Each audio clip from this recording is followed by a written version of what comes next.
everyone, welcome back to my channel. So in today's video I'm going to be talking to you about my Ucas experience so far this year in applying for an economics degree. If you watched last week's video you will have seen that I actually applied through Ucas last year for a maths degree, and I ended up firming a place at the University of Bath, and for a lot of different reasons I ended up declining this place and deciding to take a gap year and have a year out, figure out what I really wanted to do and reapply for a slightly different course and slightly different universities. So that is what I'm going to be explaining to you today. I actually ended up going for economics related degrees, as you will have seen from the title, and I'm going to first talk you through why I decided this specific subject, and then which universities I decided to apply for and why, and finally how this whole process has worked so far this year, any offers or rejections that I might have received, and just how it's all going to work going forward. Before I get started, I do just want to say, because I'm on a gap year and I've already got my A-level results, any offers that I received are unconditional, because obviously I'm not waiting on any results coming through, so that does make it slightly different for me this year than a typical A-level applicant that's still waiting for their results, and I just wanted to clear that up before I get into the video.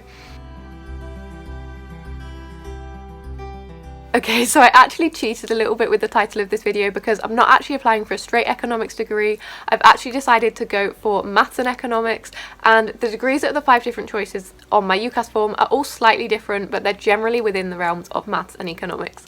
So this was a very long decision trying to get to this point, because obviously, as I mentioned in last week's video, originally I was just applying for a straight maths degree last year, and getting from that up to maths and economics now has actually been a much more complicated process than you probably think it will have been. So I just wanted to briefly explain how this process came about, how I ended up deciding which degree to go for, and why I changed my mind so much. So I didn't actually decide to take a gap year officially until literally September of 2020. So about a week or two before I was due to start at the University of Bath, I got in contact with them and said I want to decline my place and reapply next year. I think because I decided to take it so late, I very quickly had to automatically start thinking about what I wanted to do next year. Did I want to apply for the same course, for the same unis?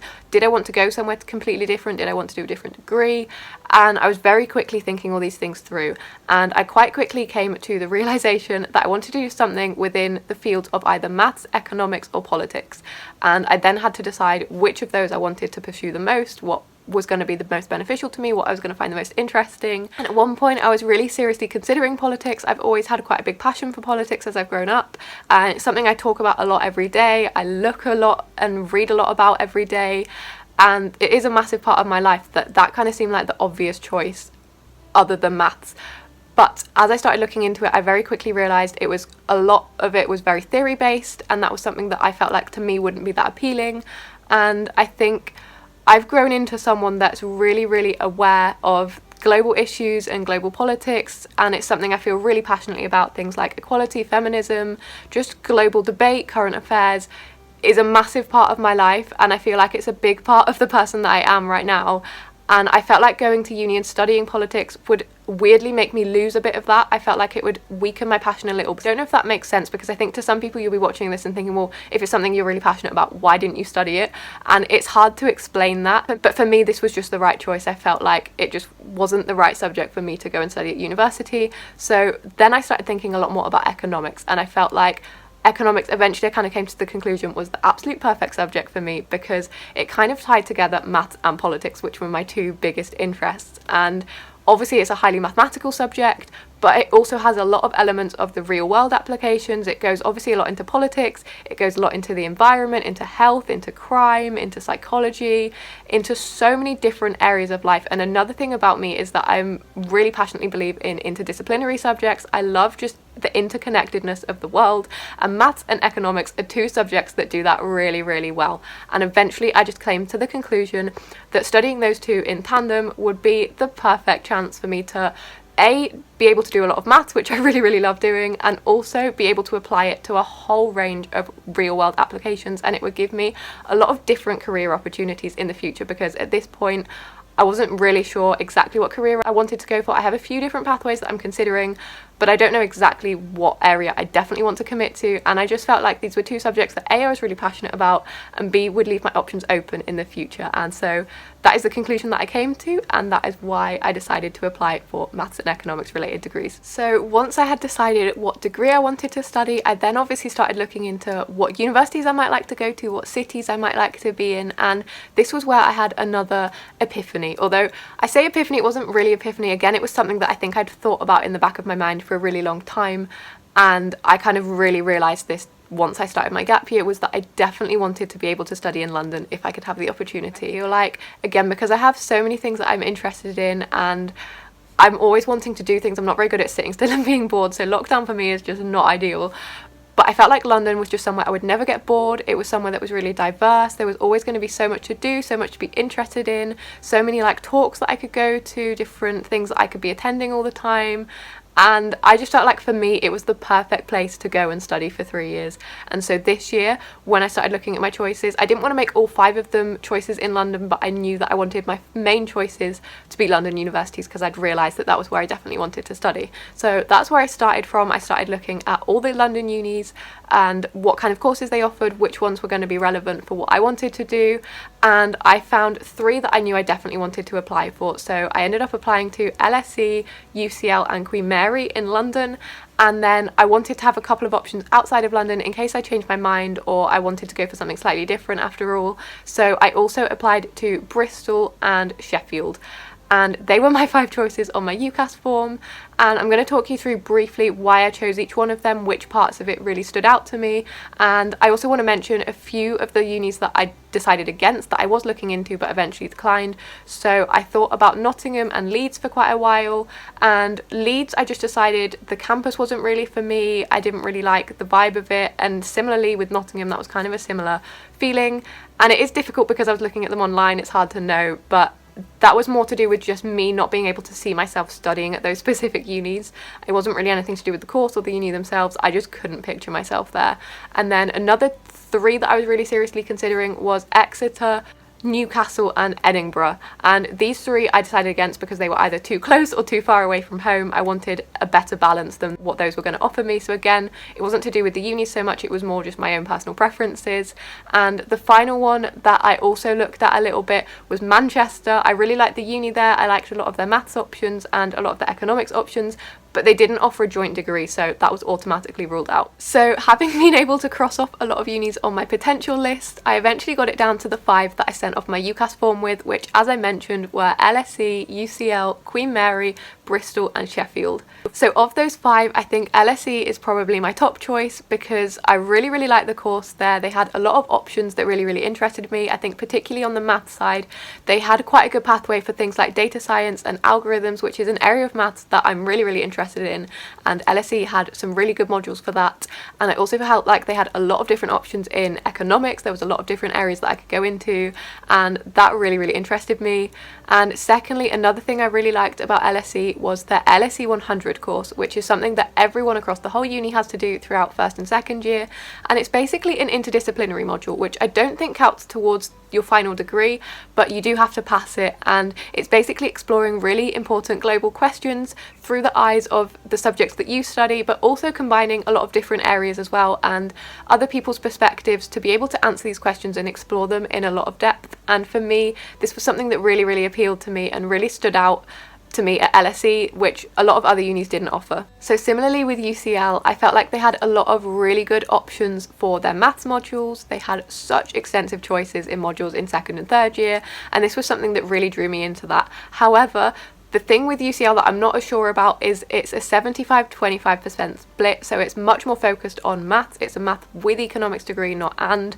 So that put me off that one slightly, because I have definitely decided now that I think I'd prefer to have a more 50-50 split. And obviously I wouldn't get as much options to explore economics as much as I would at other universities. So UCL isn't as high up in my choices, but as a uni I really liked it. Obviously it's a beautiful campus, the libraries and that are gorgeous, so it has some real pros as well.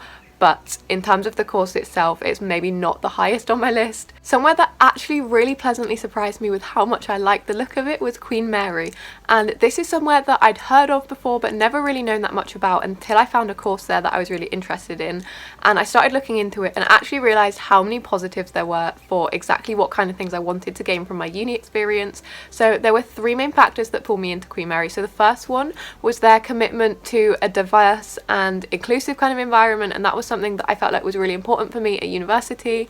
The second one was their study abroad program, which is amazing. For me, last year applying for maths, study abroad was one of my biggest priorities, and this year, because I'd already taken a year out, I felt like adding another year onto my degree was maybe not necessarily my top priority anymore, but it is still something that I was really, really interested in. And at Queen Mary, the options were just too amazing to be able to ignore it. I was really, really loving the options that I would be able to get through that. And thirdly, I just really liked their course. I thought their course was, again, something that was really, really relevant to the areas that I wanted to study. It gave me a lot of options to study modules that I would be really, really interested in, and these combination of factors just really drew me in. Again, with Sheffield, there were a number of things that drew me to this university. So again, one of them was their course, and I felt like their options there were also really, really extensive in terms of economics, and they had some really good departmental connections to areas that I might have wanted to go into as a career, and that really drew me in terms of the economic side.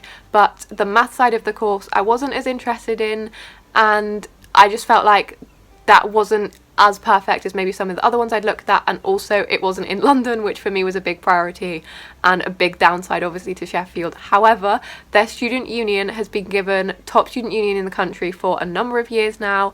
Their student facilities, their opportunities outside of your actual degree seemed amazing. They seemed really student focused, and I really, really liked that. So had I not been so desperate to go to London, Sheffield would have been a really strong choice for me. It's a very pretty uni as well. It's a city campus, which I liked. Obviously as well, in the north the cost of living is a lot cheaper than the south, and particularly than London, so that is a big positive as well. But for me, it just, the priorities that I was going for, Sheffield didn't tick as many boxes, and this was a similar situation with Bristol. And I picked Bristol because I really like the city, I really like the uni itself. Again, it's a city uni, I love the campus and the vibes of Bristol, but the course again for me just wasn't exactly what I wanted. The economics department again was a lot stronger than the maths department. For me personally, I felt like my priorities there were a lot more satisfied than with maths. But again, a big downside, it wasn't in London, and that was one of my main priorities this year. Although interestingly, Bristol is the only uni that I actually applied to both years, so there was definitely something there that drew me back enough to want to apply again. So whilst I was trying to decide which universities to apply for, I was also starting to write my personal statement at the same time. So I believe I started writing my personal statement around the start of November, and then I sent my Ucas form off I think on the 2nd of December. So all in all, it was about a month of writing it and getting feedback from my old teachers and from family members and friends and things like that, to make sure that I had several opinions and several people that were happy with it and that could give me different feedback and things like that before I sent off the final version. And for me this year, I found writing my personal statement a lot easier than I did last time, and this was partly because I knew what to do a bit more. I knew kind of what things to include, what universities were maybe looking for.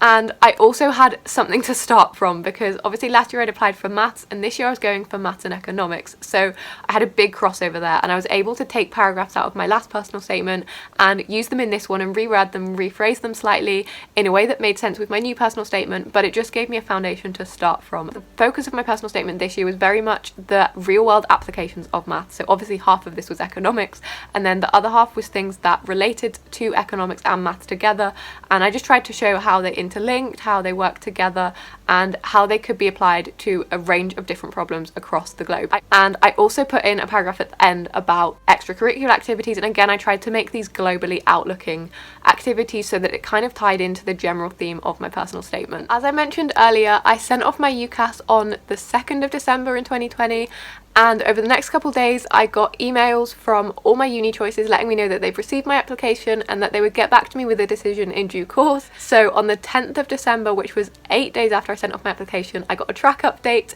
and I actually got an offer from Queen Mary, and I was so excited about this because it meant that I could definitely go and study in London in September if I wanted to, regardless of what happened with LSE and UCL, and I was so excited about that. That was a massive weight off my shoulders. And then later that day I actually also got an offer from Bristol, Bristol, which is weird because last year when I applied, and you'll know this if you watch my previous video, I got an offer from Bristol on the same day that I also got an offer from Warwick last year. I just think that was such a weird coincidence that both times I've heard back from Bristol, it's been the same day that I've already got an offer from another uni, which is really strange. But anyway, it's just a major coincidence. I don't know why I felt the need to tell you that. So yes, I heard from 2 unis in the same day, which was really exciting. And then over Christmas it was very quiet, didn't really hear anything, wasn't really expecting to, so that was fine.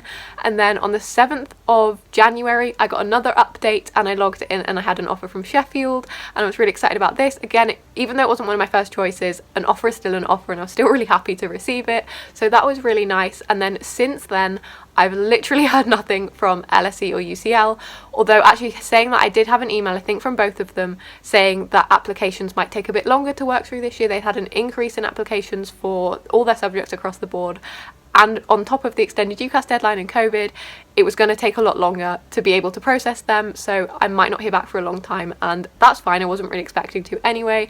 As it stands right now, it is the 9th of March and I haven't heard from either of them, but not a lot of people have either, so that's fine. We're just going to sit here and wait and see what happens. I'm not feeling too stressed about it, to be honest, because as I said earlier, Queen Mary is one of my top choices and I've already got an offer from there, so I'm not too worried about it. I'm just sitting and waiting and hoping that I hear back quickly, but it's not the end of the world if I don't. So I will make an updated video when I've heard back from my other 2 unis and when I've decided which university I'm actually going to go to, so that you know the full process. But that is actually bringing me to the end of this video, so I really hope that this has been helpful to some of you. I appreciate it's probably been quite long and a little bit rambly in places, but I really hope it's given you a decent idea of what my Ucas experience has been like so far this year, and hopefully some of you may be able to relate to this, or it might give you a bit of comfort if you're applying in future. And if you've enjoyed this video, please give it a massive thumbs up and let me know in the comments, as always, if you've applied to any of the same unis or same courses as me and where you're considering applying if you haven't yet applied, as I love hearing what everyone else is considering, what everyone else is up to. And finally, if you want to see more content talking about sixth form, gap years, applying to uni, that general kind of thing, then don't forget to subscribe, and I will see you next time with a brand new video. Bye!